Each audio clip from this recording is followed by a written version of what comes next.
¿Alguna vez te has preguntado qué sucedió cuando las estrellas más grandes de Hollywood apuntaron sus cámaras al cielo? Orson Welles, Marilyn Monroe y Ronald Reagan persiguieron luces fantasmales, organizaron proyecciones secretas de autopsias alienígenas y dibujaron mapas estelares a la luz de la luna. Desde vigilias en el desierto hasta sesiones en áticos clandestinos, su obsesión con los ovnis desdibujaba la fantasía y la realidad. Esta noche, desvelamos las verdaderas historias detrás de esos encuentros a medianoche y los misterios cósmicos que atormentaron a Tinseltown. Shirley MacLaine. La fascinación de Shirley MacLaine por lo paranormal se volvió casi tan famosa como sus interpretaciones ganadoras del Oscar en la pantalla. Mucho antes de que los círculos de la nueva era adoptaran la leyenda de los ovnis, MacLaine ya estaba documentando luces extrañas en el cielo y visitas de otro mundo. En sus memorias de 1983, Out on a Limb, describió caminar por una meseta desértica para ver una nave luminosa flotando silenciosamente como una perla en la noche. Según su relato, descendió hasta el nivel de las copas de los árboles antes de desvanecerse sin dejar rastro, dejando solo un zumbido eléctrico en el aire quieto. Las declaraciones públicas de ella sorprendieron a los ejecutivos de los estudios acostumbrados a controlar la imagen de sus estrellas. Sin embargo, MacLaine se negó a retroceder. Organizó sesiones espiritistas en su casa de Bel Air, invitó a investigadores de ovnis a proyecciones privadas de sus películas e incluso organizó reuniones de comunión cósmica improvisadas en fiestas de Hollywood. Todos los biógrafos señalan que estas actividades le costaron ciertos papeles, pero ella llevaba la reputación de principal entusiasta de alienígenas de Hollywood como una insignia de honor.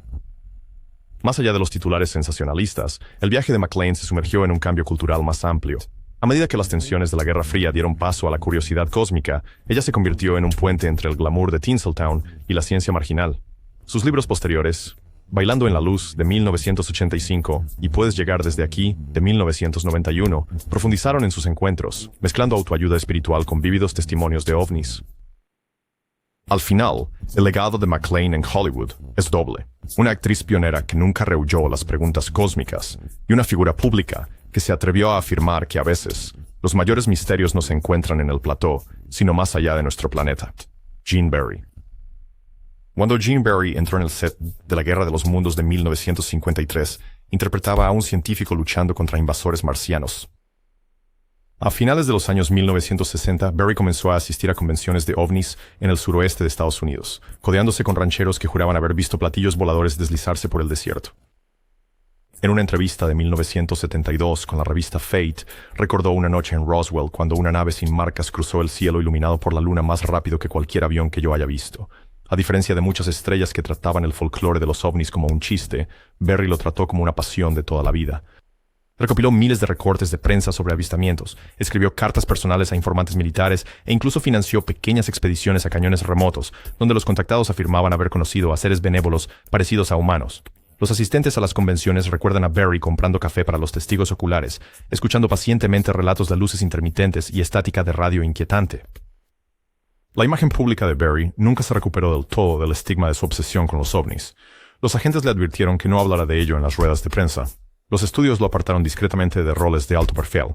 Sin embargo, él persistió, creyendo que el barniz científico de Hollywood debería incluir espacio para la maravilla cósmica. Para cuando murió en 2009, Gene Barry no solo dejó un carrete de actuaciones clásicas de ciencia ficción, sino también un tesoro de diarios personales, llenos de mapas estelares, bocetos codificados de supuestas naves alienígenas y cartas sentidas al presidente Nixon pidiendo una investigación formal sobre el mayor espectáculo del universo. Jackie Gleason, la voz resonante detrás de El Show de los Honeymooners, albergaba una obsesión secreta que no podía ser contenida por risas grabadas o escenarios de clubes nocturnos. A finales de la década de 1960, después de una proyección de 2001, Una odisea del espacio, Gleason confidenció a amigos cercanos que había sido visitado por figuras extrañas en un hangar de la Fuerza Aérea de Estados Unidos, figuras que afirmó fueron exhibidas durante una sesión informativa secreta del Pentágono. Según su círculo íntimo, Gleason fue invitado personalmente por el presidente Nixon para ver lo que él creía que eran cuerpos alienígenas preservados en contenedores de metal.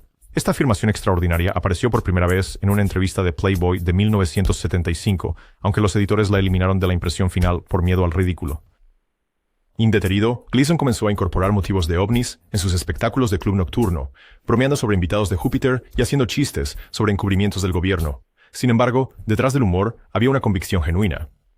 El biógrafo Clifford Irving reveló más tarde que Gleason tenía una caja fuerte en su casa de Beverly Hills, llena de documentos que parecían clasificados, memorandos filtrados, escritos de manera rudimentaria y polaroids de luces distantes en el cielo nocturno. Colegas describieron a la estrella como como alternadamente electrificado y paranoico. Algunas noches organizaba sesiones espirituales. En otras, paseaba por la terraza, escudriñando el horizonte con binoculares. Los ejecutivos del estudio, preocupados por el seguro y la imagen pública, lo presionaron silenciosamente para que moderara sus excentricidades. Pero Gleason se negó a permitir que el escepticismo sobre los ovnis descarrilara su búsqueda de la verdad.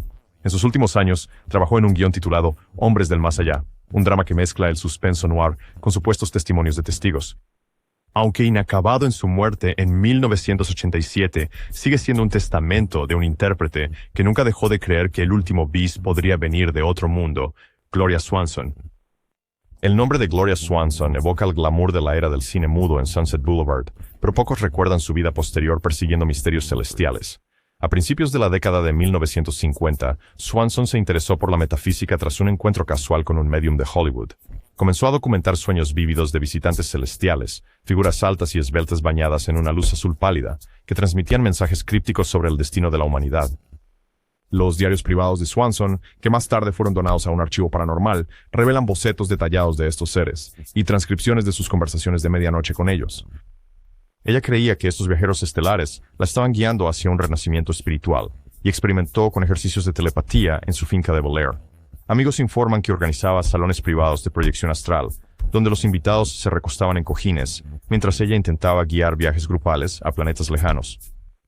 A pesar de su estatus legendario, Swanson enfrentó el ridículo cuando habló públicamente de estas experiencias. Columnas sensacionalistas la etiquetaron como observadora de estrellas de Hollywood, y algunos antiguos jefes de estudio cortaron lazos silenciosamente. Sin embargo, ella persistió en mezclar el arte y lo desconocido. En 1958, produjo y protagonizó Más allá del velo, un cortometraje que combinaba visuales abstractos con lecturas en off de sus diarios. Aunque nunca tuvo un estreno amplio, copias piratas circularon entre los entusiastas de los ovnis durante décadas. Para el momento de su muerte, en 1983, Gloria Swanson había asegurado su lugar en dos mundos, uno como pionera del drama cinematográfico, el otro como una ferviente buscadora de verdades cósmicas, James Stewart. La personalidad en pantalla de James Stewart, estoica, confiable, un hombre cualquiera, desmentía una fascinación privada por misterios que desafiaban la explicación terrenal. A finales de la década de 1940, mientras filmaba en el Himalaya un drama de guerra, Stewart supuestamente ayudó a un amigo antropólogo a contrabandear un pedazo de lo que los lugareños llamaban la piel del Yeti hacia Estados Unidos. Aunque esta historia camina en la línea entre la criptozoología y el folclore extraterrestre, la participación de Stewart provocó susurros en los círculos de Hollywood sobre su creencia en criaturas que no son de este mundo. De regreso en Los Ángeles, Stewart se unió a una pequeña sociedad, solo por invitación de científicos, escritores y actores, que se reunían mensualmente para discutir avistamientos de ovnis. Actas de esas reuniones, ahora guardadas en una colección privada, detallan su voz tranquila, relatando avistamientos de naves triangulares, silenciosas como sombras, y compartiendo películas granuladas capturadas por pilotos privados. Los compañeros recuerdan el enfoque metódico de Stewart. Cruzaba registros de radar militares, informes meteorológicos y testimonios civiles antes de llegar a cualquier conclusión. Los estudios toleraban sus intereses extracurriculares siempre y cuando produjera éxitos de taquilla. Pero cuando la manía de los ovnis alcanzó su apogeo en la década de 1950, los productores empezaron a preocuparse por su imagen. A Stewart lo empujaron discretamente a alejarse de las conferencias de prensa cuando surgían preguntas sobre ovnis, pero nunca renunció a sus creencias. En entrevistas posteriores, ofrecía sonrisas enigmáticas y respondía con comentarios ingeniosos sobre un universo demasiado vasto como para descartarlo. Para el momento de su muerte, en 1997, James Stewart dejó atrás no solo una filmografía de clásicos estadounidenses, sino también un legado menos conocido, el de una leyenda de Hollywood que no temía considerar la posibilidad de que en algún lugar más allá de nuestras nubes, la vida pudiera tomar formas que apenas hemos comenzado a imaginar. Rock Hudson. Pocas estrellas encarnaron al ídolo clásico de matiné, más que Rock Hudson. Sin embargo, detrás de la cámara, su fascinación con la historia de los ovnis era cualquier cosa menos convencional. A mediados de la década de 1950, Hudson comenzó a circular entre un círculo de coleccionistas privados que intercambiaban supuestos artefactos alienígenas. Cartas descubiertas en su patrimonio revelan que compró Polaroids que supuestamente mostraban figuras de piel gris a corta distancia, pagando miles de dólares para mantenerlas fuera de los tabloides. El interés de Hudson se profundizó en 1961, después de que un amigo lo invitara a una proyección secreta de un supuesto metraje de autopsia alienígena en una mansión de Beverly Hills. Según los asistentes, Hudson se sentó fascinado, mientras las imágenes granuladas mostraban cuerpos humanoides tendidos en mesas de acero inoxidable.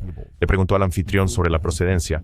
Exigió copias de los negativos originales y supuestamente se ofreció a financiar una investigación de seguimiento. Los ejecutivos del estudio, temiendo dañar su imagen totalmente estadounidense, le advirtieron que permaneciera en silencio, pero Hudson nunca renunció a las imágenes. A finales de los años 1960, su personalidad en Hollywood se había dividido en dos mundos: el galán sofisticado y el investigador nocturno persiguiendo la verdad cósmica. En una localización en España para la película Seconds, en 1966, él y el director John Frankenheimer pasaban las noches en las cimas de las montañas escudriñando el cielo con binoculares militares prestados. Los miembros del equipo recuerdan a Hudson garabateando mapas estelares en los márgenes de su guión, marcando fechas de avistamientos reportados. Aunque Hudson nunca publicó sus hallazgos, sus amigos dicen que les confió sus planes de abrir un instituto de investigación cósmica en Palm Springs. Su prematura muerte en 1985 dejó estas ambiciones sin realizar, pero el tesoro de documentos estilo clasificado encontrado en su caja fuerte sugiere que para Hudson, el glamour de Hollywood y la fascinación por los alienígenas eran dos caras de la misma moneda deslumbrante. Ronald Reagan. Mucho antes de la oficina oval, la carrera de Ronald Reagan en Hollywood incluyó más que papeles de vaquero en escenarios del oeste. Incluyó un encuentro personal con un ovni que relató a lo largo de su carrera política. En 1974, mientras pilotaba su avión privado sobre Bakersfield, Reagan describió haber visto un disco metálico tan grande como un autobús siguiéndolo durante varios minutos. El exactor convertido en gobernador mencionó más tarde el incidente en cenas privadas, señalando que escoltas de la Fuerza Aérea finalmente interceptaron el objeto. Los asistentes de Reagan, juramentados al secreto, mantuvieron la historia oculta hasta la década de los años 1980, cuando surgieron transcripciones de sus diarios presidenciales. En una entrada fechada el 12 de junio de 1974 escribió: «Una nave sin insignias se cernía cerca de mi punta de ala. Los instrumentos fluctuaron. No hay una explicación convencional». Historiadores políticos especulan que la fascinación de Reagan con el fenómeno influyó en sus posteriores llamados a la apertura de archivos de ovnis, culminando en su directiva de 1987 para desclasificar ciertos informes aeroespaciales. Los colegas de Hollywood recuerdan a Reagan presionando a sus compañeros de reparto para que contaran sus propios avistamientos. En el set de Bonzo Goes to College en 1951, supuestamente se detuvo entre tomas para señalar una figura plateada contra el cielo al atardecer. Aunque se desestimó como un truco promocional, quienes lo conocían mejor insisten en que los avistamientos lo dejaron genuinamente inquieto y profundamente curioso sobre lo que había más allá de la atmósfera de la Tierra.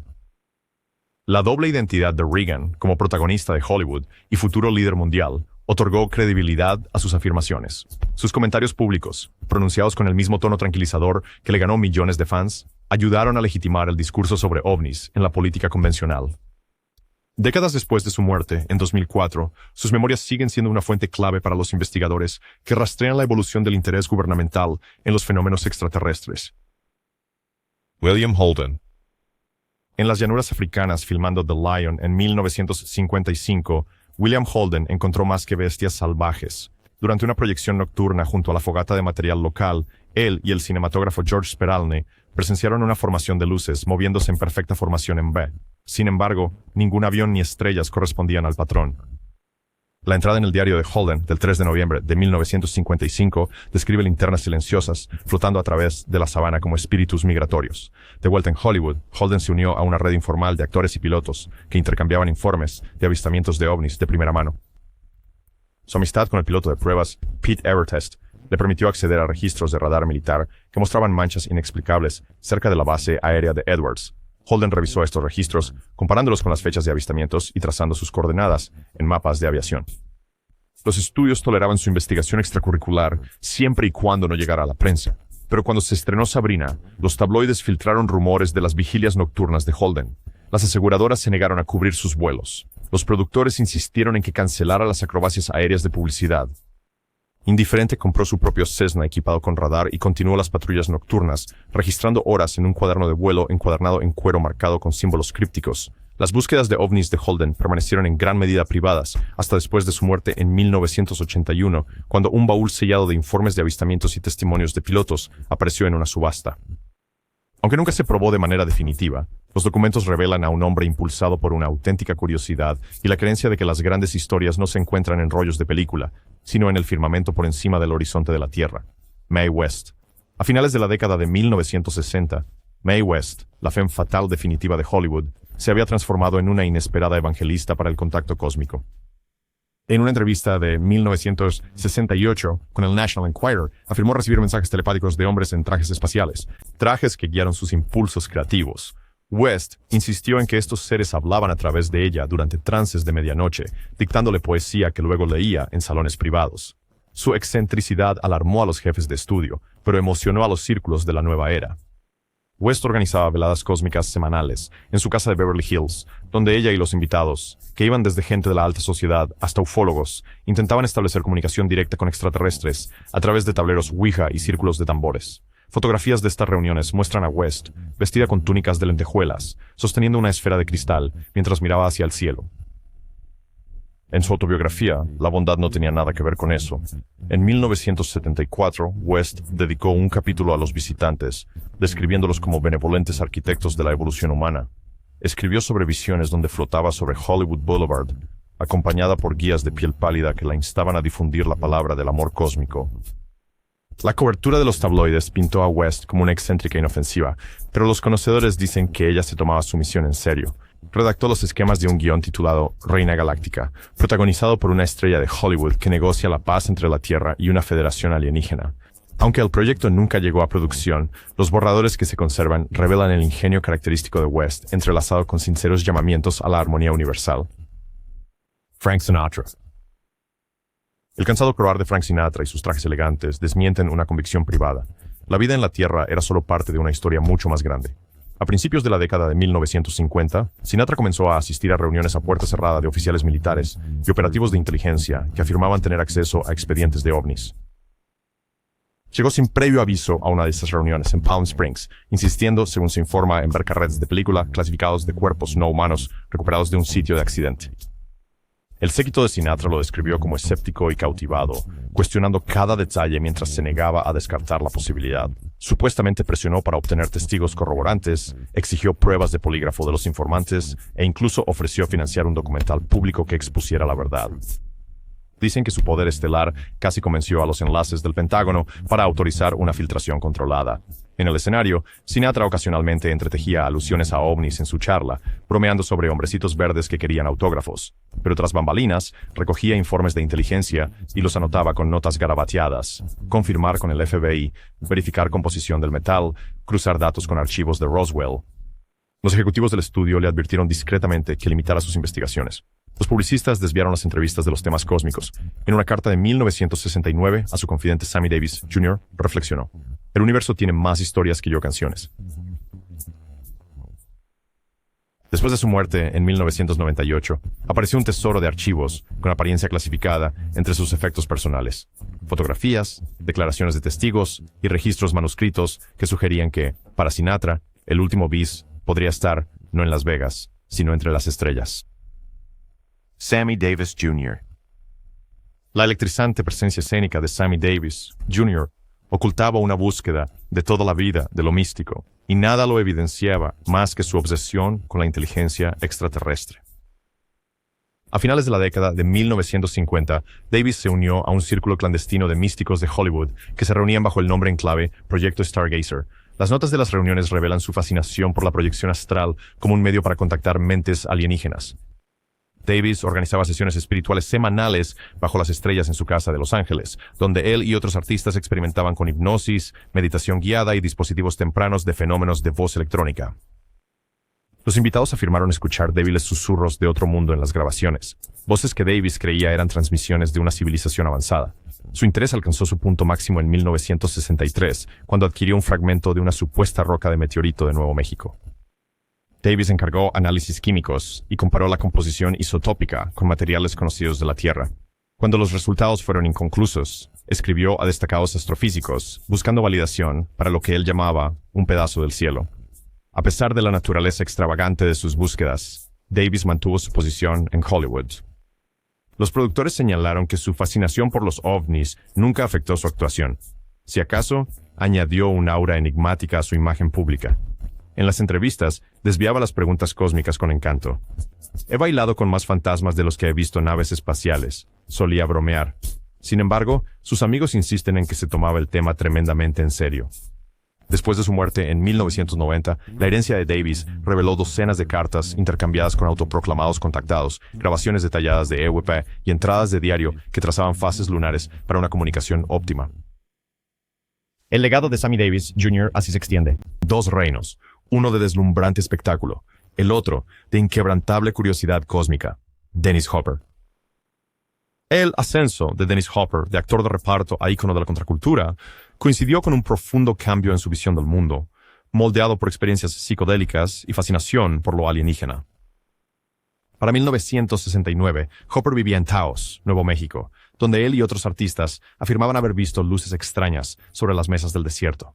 En cartas a su entonces esposa, Brooke Hayward, describió una nave silenciosa moviéndose como mercurio líquido. La película de Hopper de 1971, The Last Movie, incorpora sutilmente motivos de ovnis.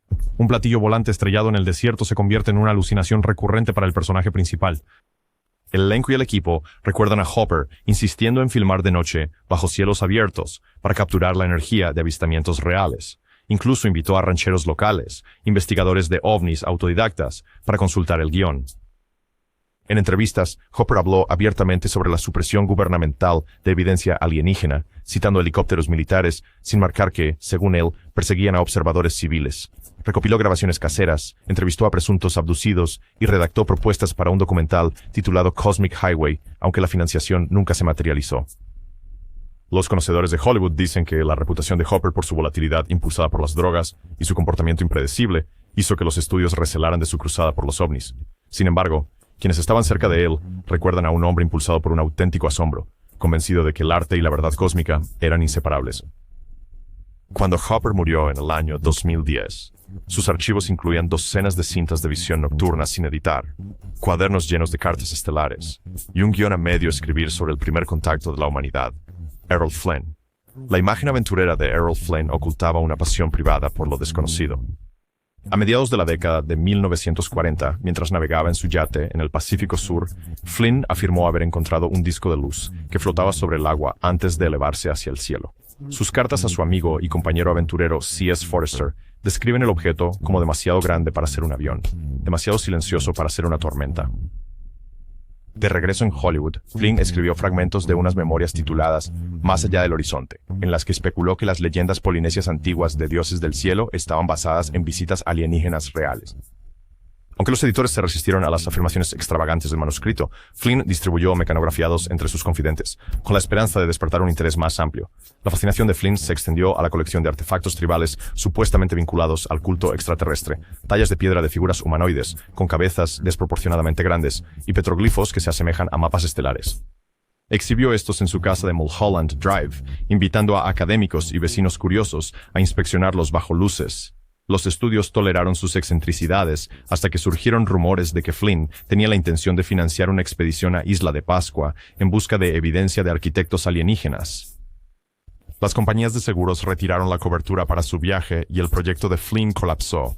Aunque regresó a la actuación, amigos dicen que nunca abandonó la idea de que la mayor aventura de Hollywood no se encontraba en el cine, sino en desentrañar la herencia cósmica de la humanidad. George Van Tassel. Aunque no era actor, el ingeniero en aviación George Van Tassel ejercía una enorme influencia en la subcultura ovni de Hollywood.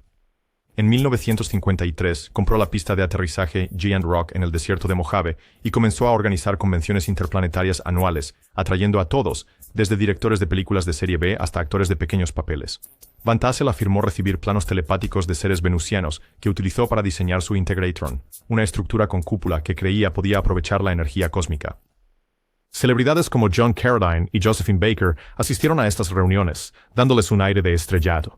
Las transcripciones de las conferencias de Van Tassel revelan súplicas apasionadas por la paz planetaria mezcladas con diagramas técnicos de platillos voladores. Vendía membresías por tarifas elevadas, prometiendo acceso a sesiones secretas donde los contactos transmitirían mensajes de civilizaciones extraterrestres.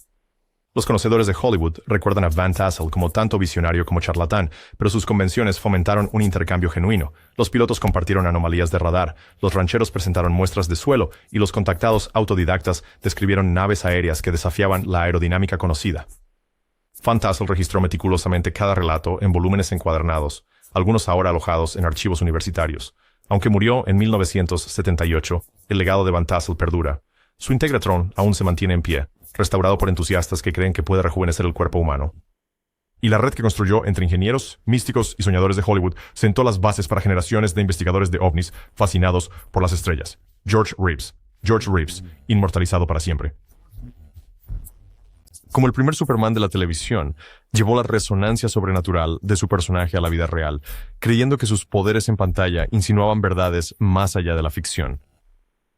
A finales de la década de 1950, Reeves confió a sus amigos que tenía sueños recurrentes con un guardián plateado que lo guiaba a través de portales cósmicos. Atribuyó estas visiones a encuentros de su infancia temprana en su natal Kansas, donde afirmó haber presenciado el aterrizaje de un objeto en forma de platillo en un campo de trigo.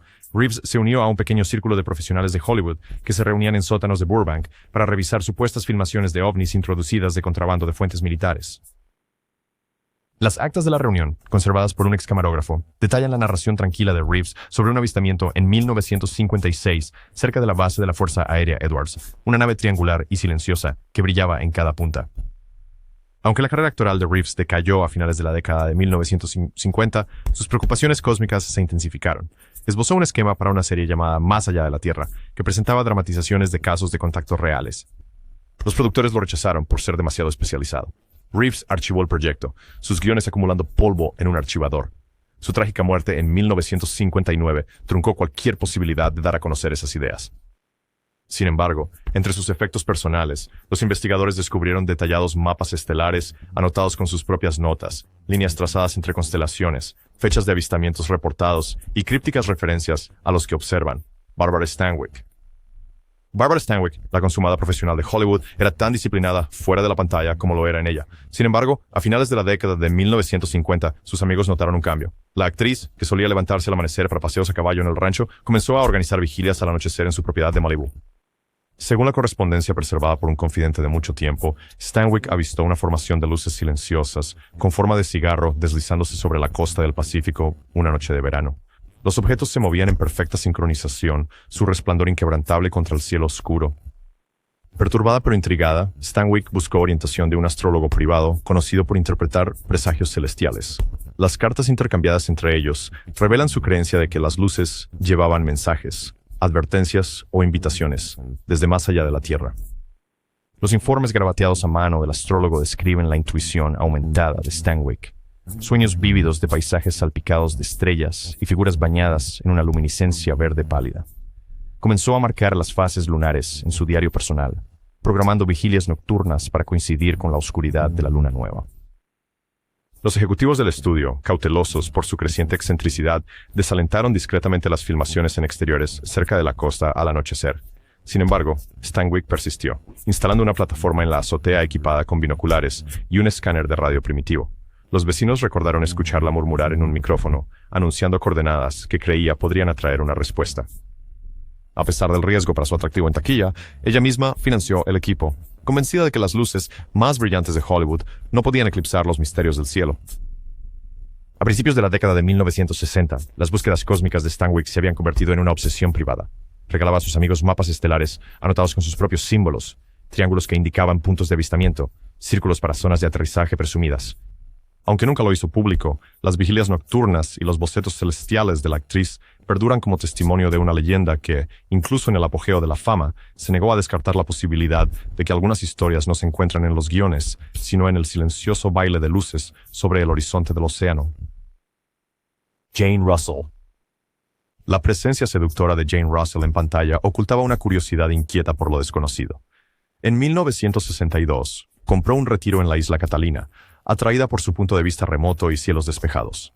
Cartas encontradas en su archivo privado describen cómo invitó a un pequeño círculo de amigos, guionistas, pilotos de acrobacia y astrónomos aficionados a unirse a ella para observar el cielo por las noches. Armada con binoculares, mapas estelares trazados y una plataforma casera de madera flotante con vistas al océano, Russell creía que el aislamiento de la isla la convertía en un territorio privilegiado para avistamientos de ovnis. Esas reuniones comenzaron como fiestas informales de observación de estrellas, pero pronto tomaron un aire ritualístico. Los invitados recordaban que Russell cronometraba meticulosamente cada sesión para coincidir con las oleadas de avistamientos reportadas en el sur de California. Mantenía un libro de registro encuadernado en cuero, anotando fechas, rumbos de la brújula y descripciones. Discos plateados silenciosos, esferas que brillaban en ámbar, y una vez, una formación de luces que se abrían como cortinas. Cuando el grupo grabó una estática de radio débil, no explicada por estaciones locales, Russell lo declaró evidencia de una transmisión de otro mundo.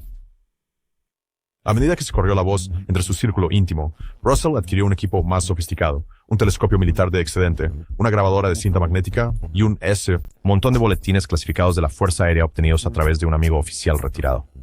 Ella cruzaba los informes civiles con archivos oficiales, buscando patrones en los testimonios de los testigos. En noches despejadas, reproducía fragmentos de audio de supuestos ovnis para sus invitados, evaluando sus reacciones a los susurros inquietantes y zumbidos mecánicos. Aunque la niebla veraniega de Catalina a veces oscurecía la vista, Russell no se desanimaba. Dibujaba diagramas básicos de los acantilados occidentales de la isla, marcando puntos de observación donde se agrupaban los avistamientos. Su dedicación le valió el apodo de comandante entre el grupo, un cariñoso reconocimiento a su liderazgo en el observatorio improvisado de la isla. Incluso después de vender el retiro, Russell continuó sus investigaciones en Los Ángeles, manteniendo la convicción de que, en algún lugar más allá de esas estrellas costeras, misterios esperaban ser descubiertos. Peter Sellers. Peter Sellers llegó a Hollywood en 1958 como un cómico británico célebre, pero fue su encuentro con el cielo nocturno sobre Mulholland Drive lo que dejó una marca indeleble. Según una nota de producción de su primera película estadounidense, Sellers abandonó abruptamente el set una noche, con binoculares en mano, persiguiendo un objeto brillante en forma de disco que deslizaba silenciosamente sobre las colinas. Los miembros del equipo lo encontraron encaramado en el techo de un plató, con los ojos fijos en el cielo, murmurando: «No es un avión. ¿Qué diablos es esto?». De vuelta en su bungalow alquilado, Sellers documentó el avistamiento en cartas a su amigo Spike Milligan. Describió un círculo perfecto de luz, moviéndose con intención, sin intermitente, sin rugido de motor. Al día siguiente, presionó a los agentes de prensa del estudio por detalles técnicos: velocidad del viento, horarios de aviones, incluso registros locales de control de tráfico aéreo, insistiendo en una explicación. Cuando ninguno lo satisfizo, Sellers comenzó a compilar sus propios archivos de casos, fotos Polaroid del cielo nocturno, bocetos dibujados a mano de la trayectoria del objeto y transcripciones mecanografiadas de charlas de radio nocturnas, interceptadas en un receptor de onda corta. Los colegas notaron que la fascinación de Sellers se filtró en su trabajo. Improvisaba referencias a ovnis en los ensayos, agregando líneas sobre hombrecillos verdes durante las partes cómicas. Los directores, divertidos por sus travesuras, lo complacían, a menudo filmando repeticiones bajo cielos estrellados. Sin embargo, detrás del humor había una convicción sincera. Sellers escribió un guión inacabado titulado El hombre que no estaba aquí, mezclando comedia existencial con visitas alienígenas, aunque el proyecto nunca consiguió financiamiento. Incluso después de regresar a Gran Bretaña, Sellers seguía convencido de que algo había rozado la Tierra esa noche. Regaló a sus amigos fragmentos de sus registros del cielo, completos con notas en el margen. Los testigos también lo vieron. No dejes que lo olviden. Décadas después, esos fragmentos surgieron en una subasta de su patrimonio, despertando un interés renovado en la estrella que una vez persiguió ovnis con tanta pasión como perseguía la risa, Bing Crosby. El suave canto y el fácil encanto de Bing Crosby lo convirtieron en la realeza de Hollywood, pero en la privacidad de su finca, en Palm Springs, albergaba una inclinación por lo macabro y misterioso. Durante finales de la década de 1950, Crosby transformó su cine en casa en una sala de proyecciones clandestina, con cortinas opacas y proyectores de estilo militar. En noches selectas, invitaba a un grupo cerrado de confidentes, compañeros artistas, oficiales retirados y contratistas de defensa a ver metraje supuesto de autopsias alienígenas. Los testigos presenciales recuerdan el silencio que cayó sobre la sala mientras los cuadros granulados cobraban vida. Formas humanoides tendidas sobre mesas de acero inoxidable, con extremidades demasiado largas, sus cráneos demasiado grandes. Crosby, siempre el anfitrión consumado, pasaba bandejas de aperitivos mientras respondía preguntas en voz baja sobre el origen de la película. Afirmó que los carretes provenían de un archivo encubierto de la Fuerza Aérea, aunque ningún registro oficial confirma su autenticidad. Sin desanimarse por el escepticismo, Crosby reunió materiales relacionados, fragmentos de transcripciones de memorandos gubernamentales, polaroids de segunda mano de lugares de accidentes y testimonios de personas que se describían a sí mismas como contactadas. Guardó estos en una caja fuerte e ignífuga debajo de su piano, etiquetando cada expediente con códigos crípticos. Amigos, que más tarde revisaron los archivos, describieron anotaciones detalladas. Verificar análisis de laboratorio, cotejar con testigos de Roswell y asegurar la cadena de custodia. La fascinación de Crosby se extendía más allá de proyecciones privadas. Una vez intentó producir un documental que mezclara sus números musicales con testimonios de ovnis, imaginando una película que uniría entretenimiento con revelación. Los ejecutivos del estudio se echaron atrás, temiendo el ridículo público. El proyecto se estancó, pero Crosby continuó su investigación en soledad, convencido de que revelar la verdad valía cualquier riesgo profesional. Para el momento de su muerte, en 1977, Crosby había acumulado un tesoro de materiales que hasta el día de hoy, alimentan la especulación. Ya sea evidencia genuina o engaños elaborados, las grabaciones y archivos que recopiló son prueba de que incluso la estrella más querida de Hollywood no podía resistir el atractivo de la vida más allá de la Tierra, Charlton Heston. La imponente presencia de Charlton Heston en épicas como Ben-Hur y Los 10 Mandamientos, ocultado un intelecto meticuloso y una obsesión privada con los misterios cósmicos. En 1965, mientras rodaba El Señor de la Guerra en Irlanda, Heston descubrió una caja de informes desclasificados de la Fuerza Aérea de los Estados Unidos en una librería de antigüedades local, documentos que detallaban fenómenos aéreos inexplicables. Intrigado, compró el lote y llevó los archivos a su casa en Beverly Hills, donde estableció una pequeña biblioteca dedicada a la investigación de ovnis. Compartió sus hallazgos con colegas de confianza, incluido un técnico de efectos especiales, quien lo ayudó a construir un soporte de telescopio simple en el set.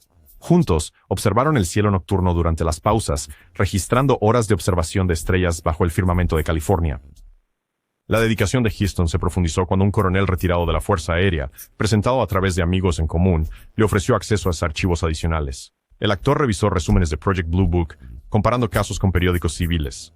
Se interesó especialmente en los incidentes de radar de 1952 en Washington, D.C., encargando un análisis privado de los datos en bruto.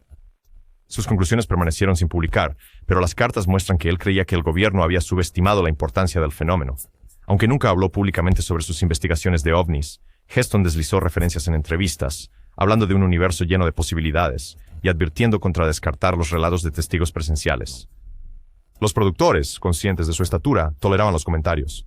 Heston incluso consideró producir un especial televisado explorando los vecinos cósmicos de la humanidad, aunque la política del estudio y las preocupaciones presupuestarias bloquearon la idea. Cuando falleció en el año 2008, el patrimonio de Heston incluía sus archivos anotados, mapas estelares y correspondencia con personas del ámbito militar. Estos materiales, ahora parte de una colección privada, subrayan la imagen de un gigante de Hollywood, que incluso, en medio de carreras de carruajes y aperturas del Mar Rojo, nunca perdió de vista las estrellas más allá de la pantalla. Otro. Así que, la próxima vez que mires el cielo nocturno, recuerda que ni siquiera las estrellas más brillantes de Hollywood pudieron resistir el encanto de lo desconocido. Desde los encuentros aéreos de Reagan hasta los visionados secretos de Sinatra, estas leyendas desdibujaron la línea entre fantasía y realidad, demostrando que a veces las mejores historias no están guionizadas, están escritas en las estrellas. ¿Pero qué piensas? ¿Estas leyendas buscaban la verdad cósmica o solo eran otro espectáculo de Hollywood? Deja tus teorías en los comentarios abajo, y si te gustó este análisis profundo de los secretos de Tinseltown, dale al botón de me gusta y suscríbete para más misterios de la edad dorada del glamour.